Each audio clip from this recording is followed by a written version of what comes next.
Noah Cameron. No hit bid, MLB debut, Kansas City Royal. Did you get to catch any of his start the other day, Hagen? No, I wasn't able to, but it's just incredible.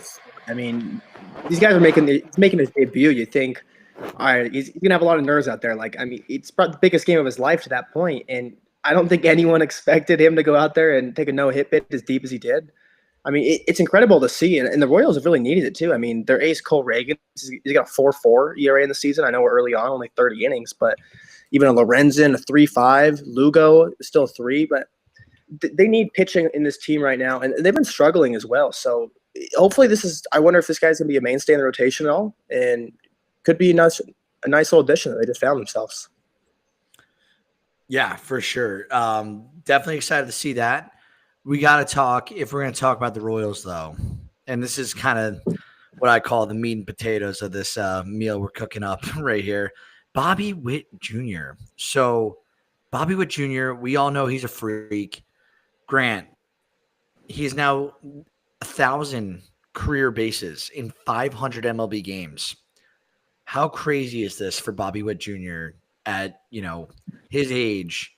He's 25 years old, 1,000 career bases. He's been a top 10 MVP getter the last 2 years, and he's batting .322 on the year. How good is this guy, and is he a top 5 player in baseball? Oh, absolutely. Especially with his defense too, playing, one of the toughest defensive positions on the field. And I think what's really impressive is, this is his this will be his 4th season, and he's completely changed the way he plays. At first it was, high strikeouts and just trying to hit for power, and he still hits for power, but he hits for contact. I mean, he hit, 332 last year and still had a 389 OBP. WRC plus was at 168, and it looks like he's trending towards that again this year. He's got 2 homers so far, which is a little bit, slower pace wise than where he was at last year. But I have no doubt that he'll at least hit 30-30 this year, maybe 35-35. It's just tough being in the same, league as Aaron Judge. So he's always going to get overshadowed in the MVP votes. Yeah, it's like kind of unfair to him in the American League with Judge right now, I think, for MVP votes, speaking of, and like Judge is putting up like Babe Ruth numbers and everyone keeps talking about it. Bobby Witt Jr., though, he's a career 300 hitter, 290. It's so unbelievable like that the Royals have this guy, and I think that he's like one of the most under the radar slept on players in baseball. Like as big as he is for the baseball world, like everyone in baseball knows who he is. I think the grand public like does not know Bobby Witt Jr. the way they should know him. He is a top 5 player, no doubt in my mind at this point. And he's just exciting, and he seems to look, he also doesn't seem like a pain. Like he kind of keeps to himself. He had the cool wedding this summer. If you guys didn't see that, or this past winter with the Whataburgers theme. Did you guys see that one? Yeah. Yeah, that was awesome. Yeah. So like this guy just seems like a chill dude. He's from Texas, I'm pretty sure. Like, I don't know. He's the ideal candidate of a baseball player I want on my team. And it just seems like there's so many of those guys in baseball right now. Like guys do the right things, say the right things. They show up, they prepare, and they kind of stick to themselves. But, yeah, and real quick, you said he's someone you want on your team. If I'm starting a franchise tomorrow, I'm taking Bobby Witt over anybody in baseball. I'm taking him over just because age too. I know Shohei and Judge were up there, but 32 years old, whatever, 30 years old for those guys. Bobby Witt's 24. I'm taking Bobby Witt over anyone if I'm starting a franchise and I need one guy on my team. It's got to be Bobby Witt. And Grant highlighted to the defense. I mean, he totally changed his game too. He's one of the best defenders in baseball now, especially at a premium position. But his rookie year, he was awful at shortstop. I mean, he was 5th percentile in defensive run value. He totally turned his game around. I mean, in 1 year from 2022 to 2023, from 5th percentile up to 94th percentile, which was -8 DRS to 10, which is an absurd turnaround. I mean, this guy does everything well. Yeah, and the Royals locked him up last year for 26 million AAV, which is, I mean, that's a steal, I feel like. I mean, how many guys can get an 11-year, $288 million contract and you feel comfortable? Like that's Right. such team. It's so friendly. Right. Dude, I would give him $500 million if I'm an owner right now. Like with no questions asked. Age, talent, he's there. And if you secure him for, decade plus, why not? Bobby Wood Jr. though he's phenomenal. And we're so happy to have another superstar like him in the league at this time. Finally, the hot news I want to get into. Yankees O's. So they cleared the benches in theirs, and this is like the reason why I want to talk about this. I don't want to talk about the other Orioles and Yankees. I want to talk about the benches clearing in baseball in general. So, and you guys, I want your guys' opinions on this. I'm just the one posing the question here. Whoever wants to take this first.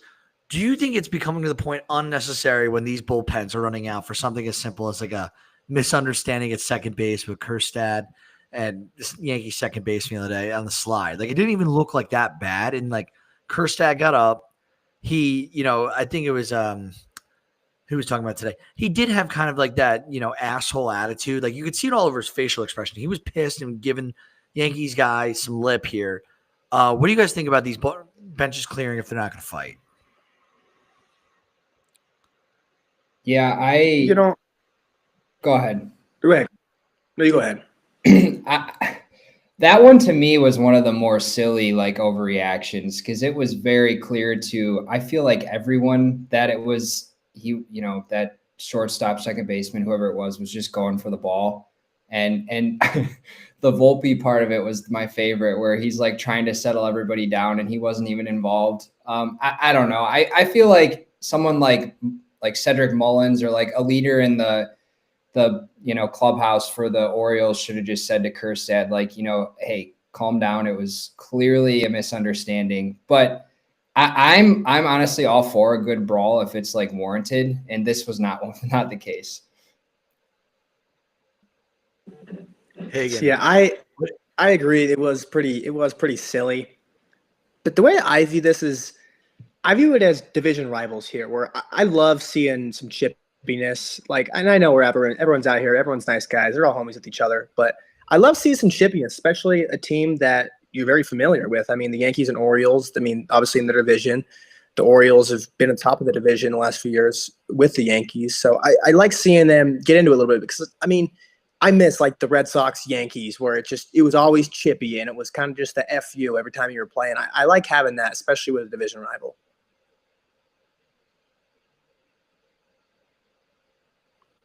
No, that's a good take. Definitely a rival. Definitely something like exciting for the sport because everyone in hockey and even lacrosse, they love when these two guys get in fights. It's entertaining to a point, and like you're not going to let it escalate to like a Pistons Pacers type style fight. But yeah, as long as refs are there to break it up right away, like these are a highly emotional game. All emotions are running. It's gonna happen, guy. And there's a lot of testosterone flowing on these fields. They're gonna get chippy with each other. But I just thought, Kjerstad went over the line, and the second baseman he was filling in, Pablo Reyes for the Yankees. So this guy who's in there for the day probably gets only so many looks at second base, and you're gonna like bark at him like that. I thought it was kind of bush league.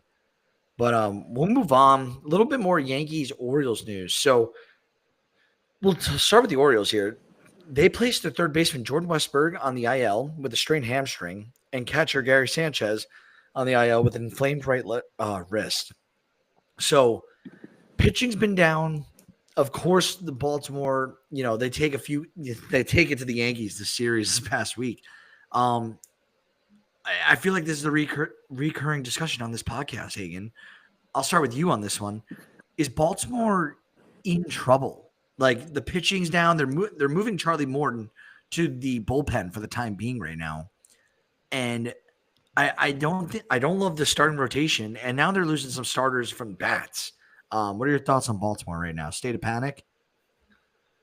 I was actually thinking about this yesterday about Baltimore, and I believe they had their playoff odds per Fangraphs have dropped more than any other team in baseball so far this year. And I know we're only 30 games of the season. I'm 100% out on Baltimore now. Like I don't I know there's still a lot of ground they can still cover and everything, but this offense has a 97 WRC plus, which is middle of the pack in baseball, 15th. Which I know the offense will probably get it going here soon. Obviously, you got the injuries there, but you'll feel better about them more towards a top 10 offense. But I can't get behind the starting pitching. I mean, it's god awful. Every single person in that rotation, you just hope does not give up 5 runs every time they go out there. I tend to agree. And Grant, you're a Tigers fan. You got a great rotation right now. What do you think? Do you even think that Baltimore is a serious contender in the AL at this point?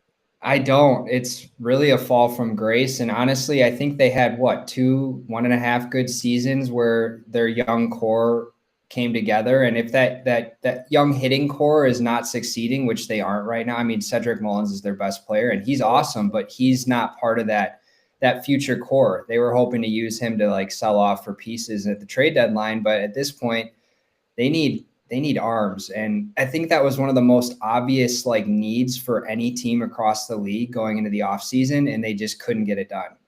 Especially like, if it's one thing if Corbin Burns wants to go to Arizona to be, in a place where his family wants him to play. I understand that. Well, then pivot to somebody else. And they didn't do it.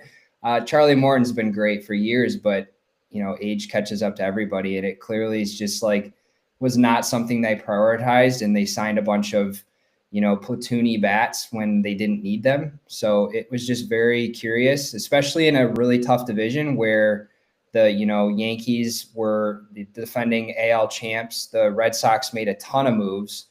Blue Jays, are where they're at, but the Rays are always going to be tough. So it's one of the toughest divisions in the sport, and they just did not address the obvious needs for that team. So no, I'm out on them. I would not be surprised if they finish bottom of the division and like bottom third, couple teams in the American League. Yeah, I'm like, oh, sorry, Hagen, you go. I was just going to say, just from the front office standpoint, Grant obviously said like it was one of the biggest needs for any team going off season was that starting pitching. And yeah, you can't blame Corbin Burns because it came out that they gave him a very big offer. But he just wanted to go to Arizona, so you can't blame him on that front. But you just signed a bunch of 5s after that, and maybe they could be stalling for next year's market where there's a lot better pitching. But I think Mike Elias has got to be on the hot seat here. I mean, this young talent they had on this team, even there was 2 years ago, what we were told this young talent was and how good of this farm system and whatever for how many years. And this is what you're at right now. I mean, he's got to be on the hot seat, in my opinion. Yeah. And, obviously they didn't get it done with the pitching side, but the thing that stinks is like, we're looking, if you're a Baltimore fan, like, and I'm trying not to be Mr. Pessimistic here. If you're a Baltimore fan and, what do you look to? The trade deadline to move some of your assets to get some pitching? It might be too late by then to make up ground. You have to be aggressive now. And I think they should go trade a Kobe Mayo, maybe even a Samuel Basayo if they have Adley Rutschman and they could, I don't know who they want to trade, but they got to move guys, I think, now. And obviously teams aren't willing to move their pitchers, but like you didn't go get Nick Pivetta. He's a dog right now in San Diego, and he was a free agent available to get. There were plenty of arms, and you signed older guys in their upper 30s like Sagano. It makes no sense. I agree. I think GM should be hot seat right now. It's a touchy subject from Baltimore to go from so many highs 2 years ago to right now what the state of the team is in. And it's May 1st. It's not season's not over. A lot of things could happen, but it just, as the season goes on, this, that bucket in terms of, how deep of a hole you dug yourself in gets deeper and deeper and deeper. But they did take a series against the Yankees this week, so good for them. We will jump to the Yanks. Really, I was disappointed. They should have beat Baltimore, especially when they're down. But they became the first team in AL and NL history to open up multiple games with 3 consecutive homers in a single season. So they did this 1 month to the day the other day, where now Trent Grisham, Aaron Judge, and Ben Rice all went deep. And this is when they destroyed the Orioles 15-3 at Camden. So Yankees are showing some signs. They had, I think, 6+ guys steal 1 base or more last month. Team OPS is up. Team slugging's up. Yankees are in a good spot, even though the vibes were low to start the season, to say the least. Excuse me. Want to talk about this amazing catch by Dalton Varsho. So, have you guys seen the catch where he Yes. fell down?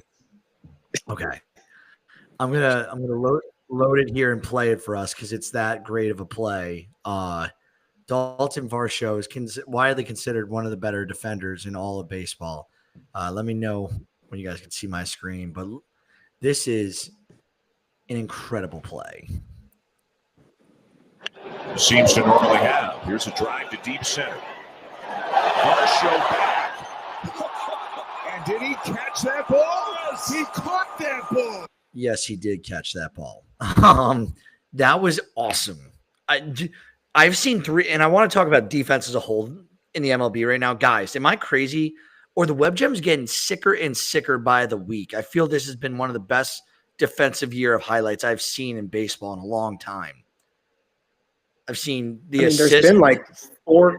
There's been like 4 catches. We talked about the Victor Robles one, like the second week of the season. We've had a few catches already this year where like it could be the catch of the year, and it's the first month of the season. Dude, Ellie's catch up the middle the other day was disgusting. Varsho's catch was disgusting. Tyrone Taylor's the other night. Who had the assist from shortstop where he threw it with his glove to second the other day, and they got him. They threw him out at first. I forgot what shortstop it was. I know what you're talking about. Yeah, it was hit right up the middle, and he like had no play, so he just like flipped it up with his glove, and they threw him out at first. It was disgusting though. The defense has been awesome. It's been awesome to say the least. Is there anyone you guys? Sorry, Grant. What were you gonna say? I watch a lot of games like off to the side during the day, and there are a lot of like hits where I'm like, oh, that's going to drop, and it doesn't. Like just today, like I think it was Twins Guardians, and there was a hit to Harrison Bader, who's in left field now because Buxton's manning center, and that outfield is ridiculous. I mean, there's loaded outfields now just because guys are taking defense so much more seriously, and it's a huge part of like team success. PCA is a guy we haven't even mentioned, and he made a throw, I think, last night where I thought there was no chance he's going to throw this guy out that's tagging at third, and he almost got him. I mean, the defense that we're seeing right now is really next level. No, for sure. And I feel bad I can't even remember the shortstop who made that play because it was so nice. But, and the Mets had that one inning yesterday or 2 days ago that it was all 3 outs were just like web gems. So it was crazy. I mean, it was liner to Vientos, off his glove right to Lindor, throws him out at first. Tyrone Taylor runs 150 feet in the gap, dives, makes a catch. And I'm trying to remember the third one. There were so many I can't remember them all right now. But it was the best inning defensively I've seen all year. I mean, they saved Dave Peterson's ass. Yeah, it's definitely a revolution. Baseball is definitely going through a renaissance right now, and it is incredible for the product. Defense is one of those things driving that renaissance. Let's talk about Boston real quick. So Boston, not my favorite team, but they did rock 5 bombs in the first 3 innings and the other day, and they did this for the second time in franchise history. So I didn't think that would be that crazy, hitting 5 home runs across the first 3 innings, but it's only the second time it's been done in Boston's history. And this was done on the backs of Jarren Duran, Alex Bregman, Christian Campbell, Rafael Devers, and Wilyer Abreu. So they did this in their win against the Blue Jays 10-2 the other day. And the only other previous time this happened was 2009. Now, guys, Boston's been around for a long time. Are you more impressed with the stat or kind of deflated the fact that this is only the second time it's happened in franchise history? It's kind of weird, like that it's only the second time because of how they're a historical franchise, but at the same time, it's also like it's a crazy stat in itself, like to be able to do that. So I'm a little torn between both sides on that. Yeah, I mean, you mentioned what the Yankees did, where wasn't it 4 home runs in the first inning? So you'd think that like five home runs in the first 3 would happen more often. I am surprised by that.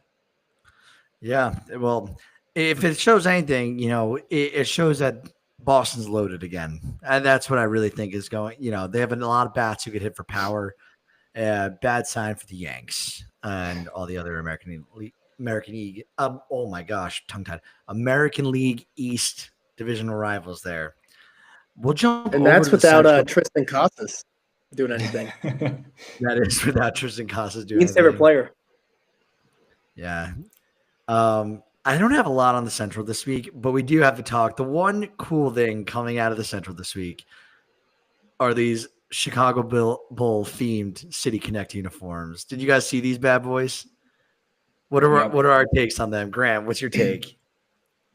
I think the White Sox have had the best City Connect jerseys, just period, between these and then their other ones. These are really nice. I don't really understand like incorporating the Bulls. Is it just because Jordan played baseball, or is it just because it's Michael Jordan? Like, I don't get the thought behind it, but I think they look nice. I thought it was just. I think it's because I think it's just because Jerry Reinsdorf owns the Bulls and the White Sox. That makes sense. But I don't.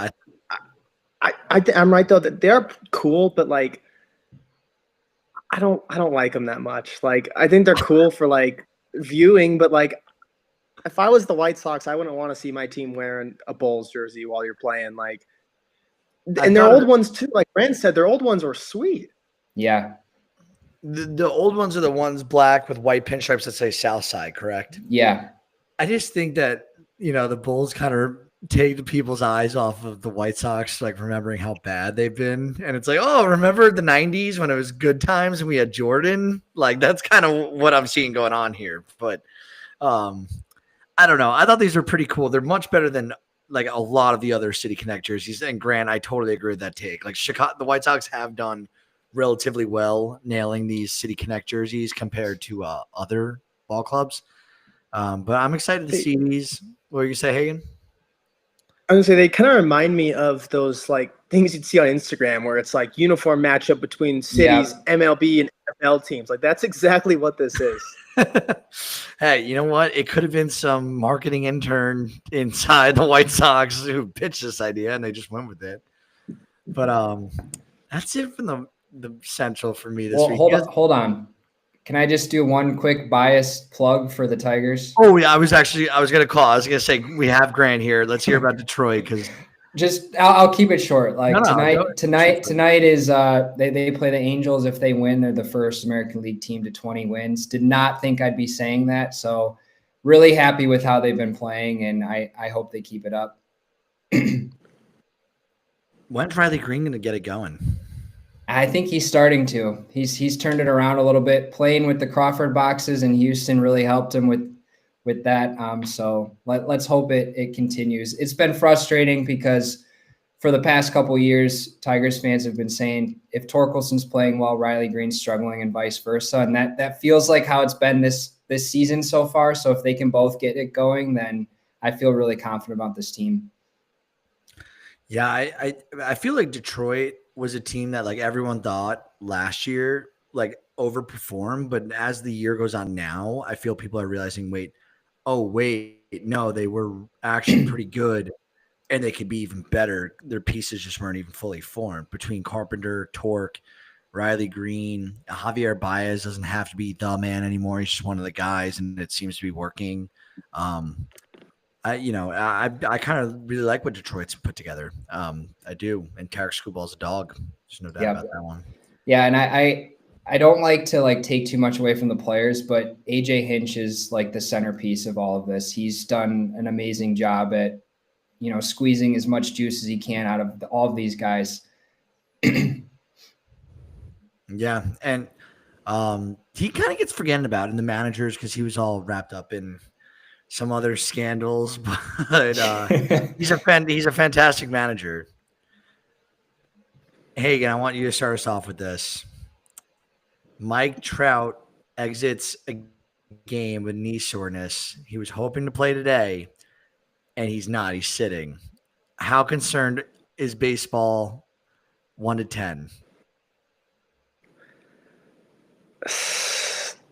Probably a 10, but like realistically should be a little bit lower. But like last summer, it was the same thing. It was last year, obviously, I'm not here in Salt Lake City. He came out, was doing a rehab with the Bees. I go to the game. I'm like, I'm going to watch Mike Trout before he goes out there. He goes out there, he backwards Ks in his first at bat, and he just doesn't go back out for the second inning. It comes out that he tore his meniscus. It was his knee. So I kind of think at the worst where you're hoping it's all right, because I know they said it will take a few days, and Ron Washington, I believe, said he didn't give the media what they already know. It's nervous though, because it's Trout and DeGrom. It's just, you just want to see these guys healthy. I mean, baseball is better when he's on the field. He still has MVP caliber type talent in there with him too. Like, he could go win MVP and no one would be surprised.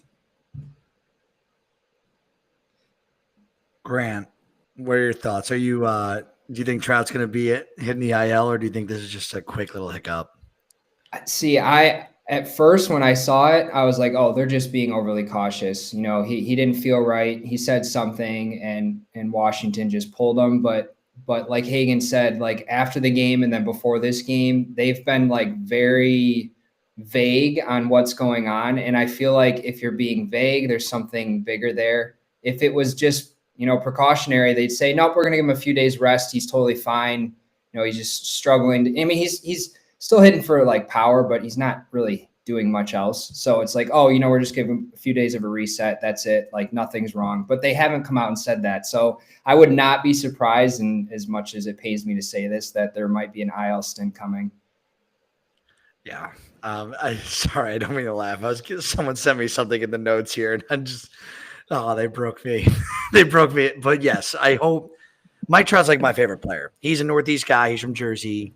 I'm 31. He's 32 years old, if that, maybe my age exactly. He's been around for as long as you know what I mean? I followed him exactly as he's come up. He's my favorite player in baseball. That's not a Yankee. And I hate to see this. It sucks. It sucks a lot for baseball. The good news is someone who's very injury prone and has not really pitched much since I think 2022.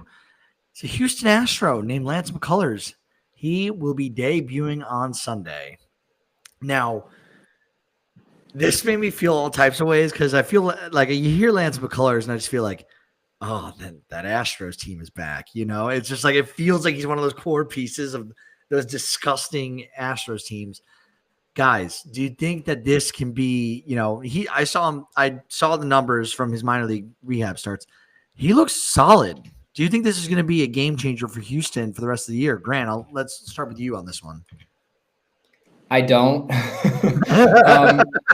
Been like, I was shocked. Like, when I heard his name, I was like, oh yeah, like he hasn't been, I thought it was just a year. I did not realize he has not pitched since 2022. And 2022, he only pitched 47 innings. So I don't know. I trust the Astros development and like think they'll be cautious with it, but I could see him being more of like a long reliever down the road. They're just giving him some starts here to like stretch out the rotation, but I don't know. I would love to be wrong, because I think he's awesome. And I love how he just like spammed, curveballs in the World Series. So I don't know. He's a cool story. I hope for the best. Hagan, thoughts? It's just awesome to see him back, just because it was, I believe the last game he pitched was that World Series game against the Phillies, where there was that Harper home run in the first, that kind of iconic one. I believe that was the last game he pitched in. So it's cool to finally see him back. It doesn't really about that. It's probably gone through so much stuff mentally off the field, just rehabbing for 2022 was the last time almost 3 years, 2.5 years it's been. So it's just awesome to see him back in the league. And I think you can't, I don't really know what to expect, to be honest with you, but also too, it's like, it's different the last time he was out there. I mean, Houston right now is the 5th best starting staff in baseball in terms of ERA at a 3.23. I mean, you have a lot of guys in the rotation that have been dealing. I mean, Gusto, however you say it, he's been pitching great for him. Hunter Brown looks like one of the best pitchers in baseball, and that's behind Framber Valdez. Ronald Blanco, he struggled a little bit this year, but I mean, this rotation is very good, and it's always good to get another arm back for him. Dude, they get McCullers, and if he's kind of right, and they add Spencer Arrighetti back, who is looking nice with it, they are going to be a problem, Houston. I truly think that, especially because Jordan Alvarez has not gotten to get going yet. You got Altuve asking to be moved in the lineup just to help him like transition more. And, Cam Smith is starting to hit a little bit. Houston's kind of a thorn in the side right now. I think they're going to be lingering all year long, and they could be very dangerous at a certain point. Is Josh Hader too? I forget Josh Hader's there. Like They always find a way. they do. They do find a way. And finally, to close out the American League before we jump to the National League in terms of coverage, got to talk about one more player, another injury-prone guy. But this guy is probably the best of – actually, no, he's not the best of the three we just named. I forgot we have Mike Trout.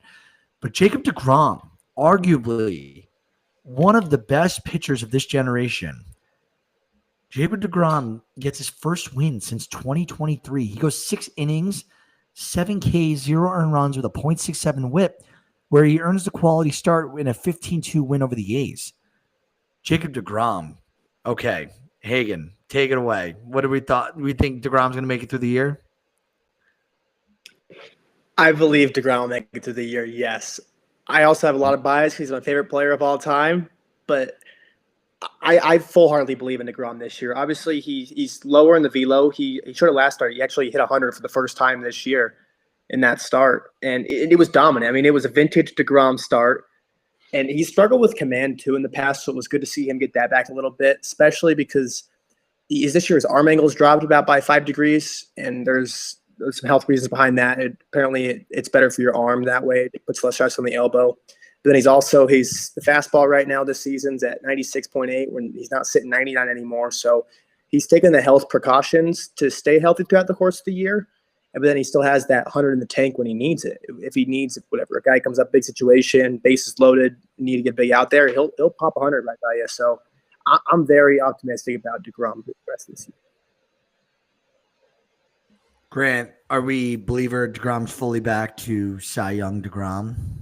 I think he's back. I don't think he's back to Cy Young level because of how they're going to manage his innings. I just think he's going to be on a pitch count throughout the year. They might give him that, extra day rest, do a bullpen day, because this Rangers team is really struggling right now offensively, but that lineup's going to click at some point and they're going to make a deep run, and they want deGrom at the centerpiece for a postseason push. So I think it's going to be 5 or 6 innings each time out of like really elite ratios, high strikeouts, low walks. And, if he can push it into the 7th here or there, but it's not going to be, top innings.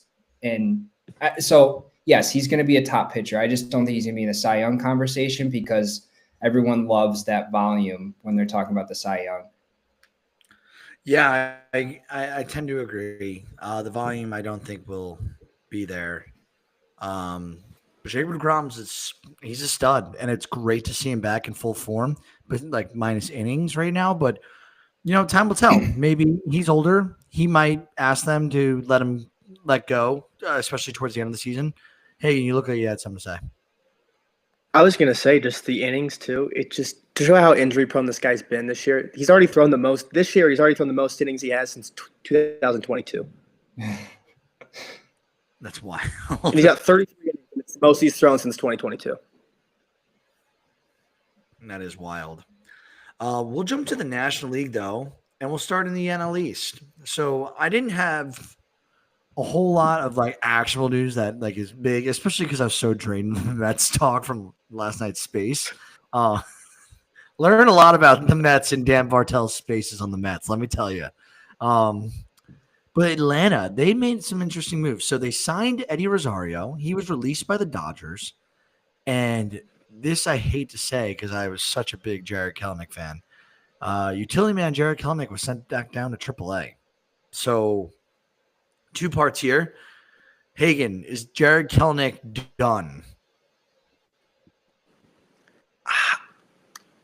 I don't think so. I think he still got some in there. I know he hasn't shown really anything the last few years, and it doesn't help too when he had the incident where he's not running out a fly ball that doesn't get out of the park. So that doesn't help. Whether that was weathered in the situation or not, I don't know, because he's sucked this year, which sucks to say because I'm a big Kelenic fan.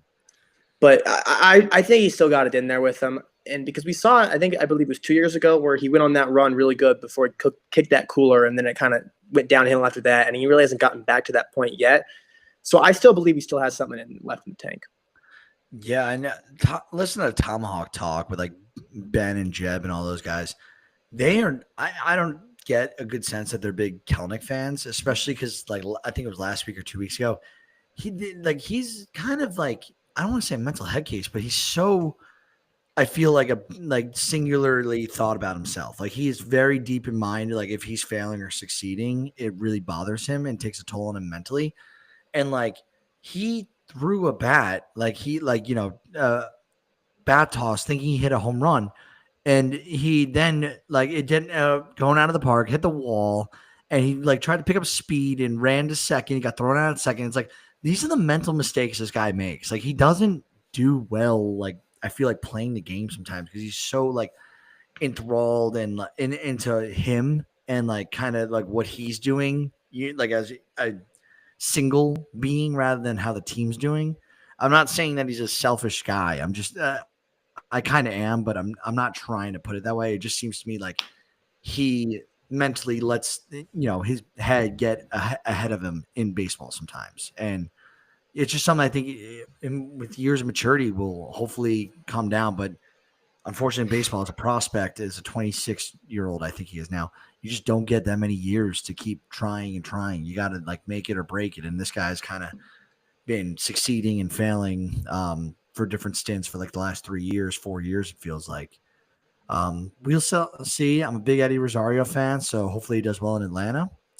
We'll jump to the Central. So a little bit scarier news, and this I'm not going to show the video to this, not because we're afraid to. It's just there's no need. Did you guys see this fan fall at PNC Park last night? Yeah, brutal.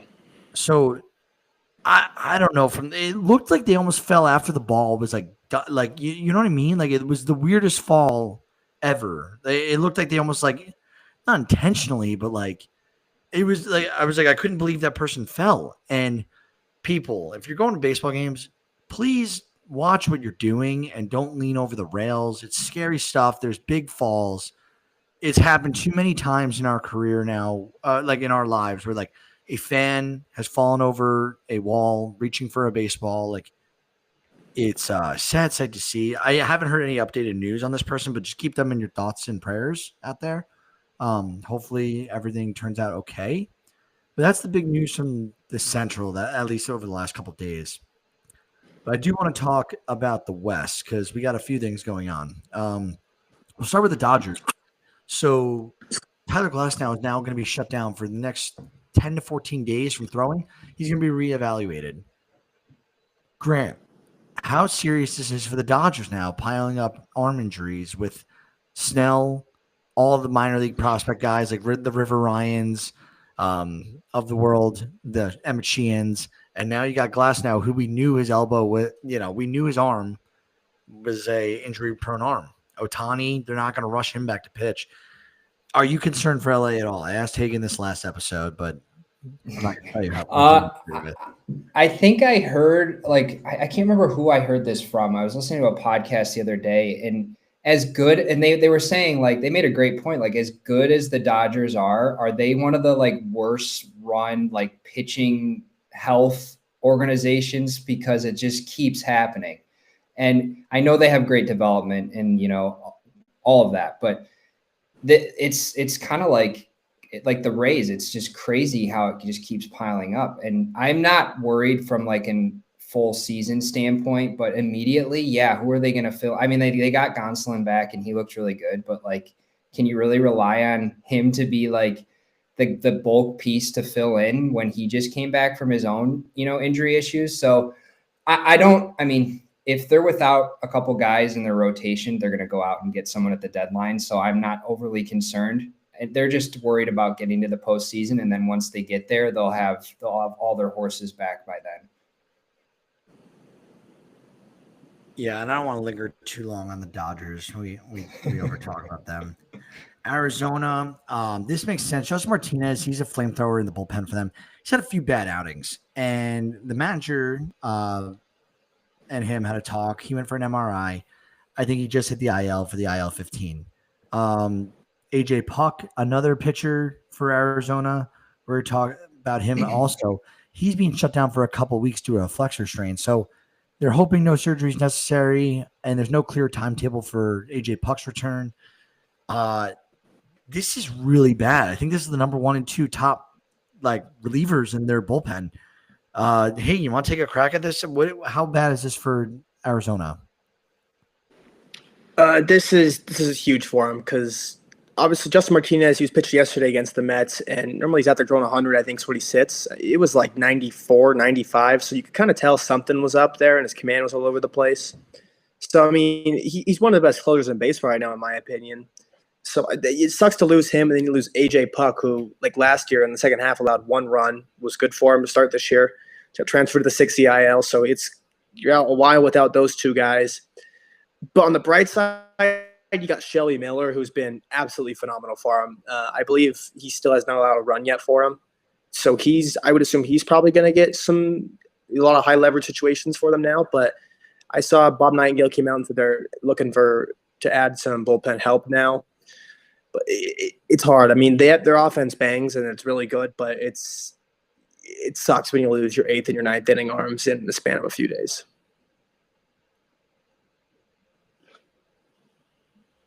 Sorry. Grant, anything particular Arizona? Are you concerned with them, especially in that tight NL West battle right now, losing their top 2 relievers? Yeah, and not just top 2 relievers. I think those guys were tops in the league with how elite they were. But overall, if they can get to the deadline, that offense will carry them. They have a decent rotation. Bullpen is the easiest thing to add at the deadline. So if they're desperate, they'll find some pieces from some teams. We see the Rays do it every year. So I'm not overly worried about filling that void. It's just, is this going to, make them, not be able to contend with such a tough division? Yeah, absolutely. It's, I don't wish this to happen to any player, but it's why couldn't it happen to the Dodgers? But I don't mean that seriously. But we'll talk about one more team. They stink. The Colorado Rockies are abysmal. They are probably in worse shape than the White Sox were last year. Not even on record-wise, prospect-wise. At least the White Sox have prospects in the system. I'm not familiar with many of the Rockies' prospects. And, they just called up their best one, Zach Veen. And I don't know. The only hope that they have is Chase Dollander, who looked awesome yesterday. And he left in the 6th inning of his start due to a blister. That's not going to keep him out long term. But guys, how 1 to 10? And Grant, you can start with this. How concerned are you with the Rockies to not being able to put a formidable product together over the next 5 years? They don't look like they're going to be anything. Yeah, I'm years to. I'm very concerned to the point where I'd put this in top 5 worst run organizations in all of sports. I think they set the record for the worst record ever this year. I wouldn't be surprised if they lose 130 games. Their run differential is more negative than the best team is more positive, if I worded that correctly. So the Mets and the Mets and the Cubs are both plus 52. The Rockies are minus 77. So they are just abysmal. And how are you going to get pitchers to come to that environment? How are you going to get, they have some decent bats, but how are you going to get any prospects or pitchers to come to that environment and see what it's doing to their ERAs? I don't see any bright light in their future. Hagen, any thoughts, or is it just all glass half empty with Colorado? They got a few pieces there, a lot of guys that I didn't think it'd be this bad just because there's some young guys on this team with a lot of talent that I really liked going forward. But this team I think they're worse than the 2024 White Sox, and I don't think it's being covered enough. They're awful. They're 15 games back in the division, and it's May 1st. That's unbelievable. And they're, as a team, they have a 64 WRC plus. 64 WRC plus, and they play on the moon. They're the best hitter-friendly ballpark, and they're 40% below league average as a team, hitting-wise. And they've struck out the most hitting-wise. They've struck out more than any other team, and pitching-wise, they've struck out the least amount of people. you're going to be awful if you strike out the most and you don't strike anybody out. I don't know what they do long term. We pitched this like last year. Like, does Colorado have to move? Do they have to do something so dramatic to the balls there? Do they have to, I don't know, create an indoor stadium in Colorado? And like, I don't know what you could do with science, like depressurizing. I don't know I don't know.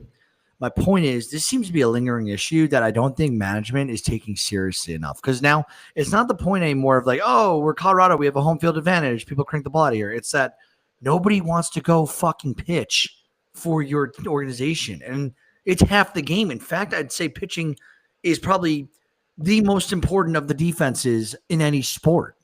You know, you play two-way in hockey, you do it in lacrosse, you do it in football, you do it in tennis. But baseball is like the only sport where defense has the ball. And what were you going to say? Sorry, I was just going to say like you're saying, you have to sign pitchers, and no one's going to go there because why the hell would you go to Coors? If you're a 35-year-old middle reliever and you go to Coors, you could be done after that because you put up a 6 ERA. I mean, there's no one going to go there. And when was the last time they really developed an arm? Like, a good above average arm. Dolander's like the hope for it, but I can't remember the last time the Rockies developed an arm. Wasn't Baldo Jimenez? Maybe, maybe. That's the one I can think of. Yeah. So we'll show the standings here, then work our way up. They've won 5 games out of 30. They're bad, and this division, you got almost. Grant, you mentioned it earlier. The Tigers being the first team in the AL to win 20 games. This division alone has 3 teams that are about to be 20-game winners. So it's a gauntlet. And actually, I shouldn't even discredit Arizona. They're 3 games away from 20 wins. So the NL West is disgusting. It's going to be a dogfight, I think, between the Padres and Dodgers all year long, depending who stays healthier. That too. Like, you take out Coors Field, take out like their development, all that.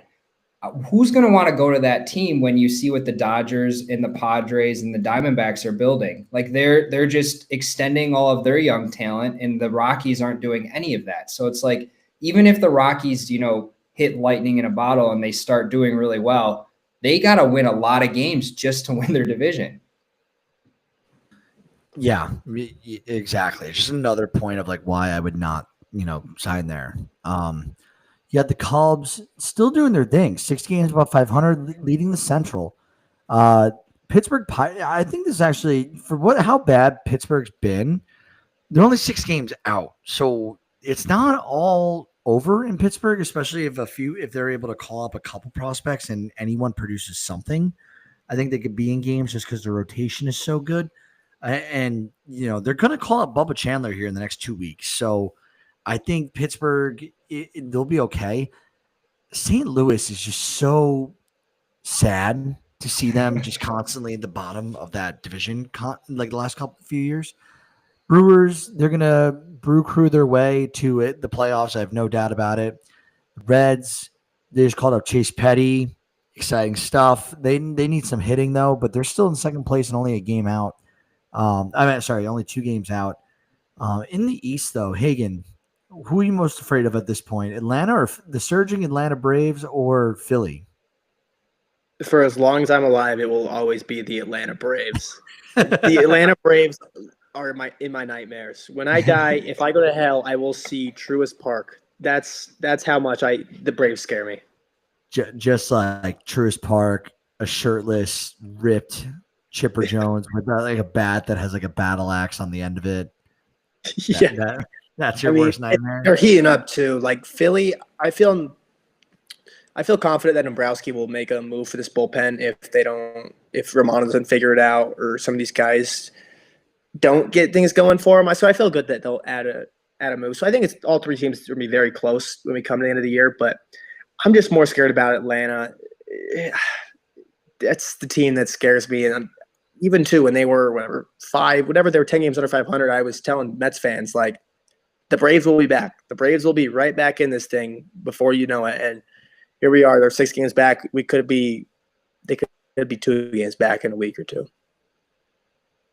Yeah, I agree. I think the Braves, especially Chris Sale, Spencer Strider, when he gets back from this leg injury, and Schellenbach are disgusting. I think that's one of the best three-headed monsters of any rotation in all of baseball right now. And, it is a gauntlet of a division. We'll jump to the West. Seattle, surprisingly, still holding their own. The pitching is good. I feel like we haven't heard about like much of it, but they're holding their own, they're holding it down. Andres Munoz in the bullpen as the closer has been fantastic this year. Houston's still lingering, as we mentioned earlier. Oakland's right on their heels too, and same Texas. We haven't even seen Texas take off yet. Like Langford's been injured. Langford's been good when he's been around, and then you have like we haven't really heard much of Simeon. We haven't heard much of Adolis Garcia. We haven't heard, and Corey Seager's now injured. Like Texas, if they get their guys back come June 15th, I'm not surprised if Texas Rangers are in the first place in this division. So I think the AL West is going to be the most intriguing division for the rest of the year. I think that's the division I'm following closely this year. And real quick just on the Rangers, like you said too, like they have, if they get their guys back, which I think, in my opinion, they were the most volatile team going into the year, because if DeGrom goes down, that screws their rotation a lot. And then like a Seager who win the MVP, he never plays more than 120 games a year. Like he put up a 6-win season in 120, 115 games. Like he still plays at MVP level when he's on the field. And this team is one of the best teams in baseball when they're fully healthy. Yeah. And the AL Central, Grant, I'll let you talk about what's going on in the Central just because it's your team. Yeah, I did not expect it to be like this. I'm not surprised the Guardians are right on the Tigers' heels, though. Just copy paste what Hagen said about the Braves for me with the Guardians. They will always haunt me. It's also like the most BABIP luck team I've ever seen. I watch a lot of their games because obviously they're division rival, and they just get so many lucky hits in the infield that then bring in runners. I don't understand how they do it. But having the White Sox in the division really helps. We can hopefully beat up on them. And the Twins, I am not impressed. I wasn't impressed going into the season, and I think they're going to sell off here at the deadline, especially with, your three best bats can't stay healthy together. So I don't know how they can expect to win games. No, that's a great call out. Great call out. Finally, the AL East, home of the New York Yankees, my team. Yankees are still in first. I don't know if they're going to win the division. The pitching has its days where it's like Clark Schmidt looks locked down. Max Fried is locked down. Carlos Rodon's been very good. And then there's some days where there's just blow up starts. And then you have series against last place Baltimore Orioles, and you don't take a majority of the games there. So Yankees are in flux. Boston, they're getting reinforcements back with the pitching. We saw Giolito come back soon for them. We'll see what goes on. Toronto, I think, is just kind of overperforming right now. I think Toronto's actually going to finish in last place in this division. And then the Rays, they're hanging around for a team not at their home stadium. A lot of youth, led by Junior Caminero. They got an intriguing rotation. So all around the league, we got a lot of interesting stuff going on. Only 30 games in. Really exciting stuff. And then finally, last couple injuries and notes to close out on for us. So we got New York Mets reliever. This is what I wanted to talk to you, Hagen, about. We brought this up on Monday. Saw AJ Minter was going to be down for a while. Turns out he might miss the rest of the season now. 1 to 10. How bad red flag is this? 10 being nightmare scenario. 10.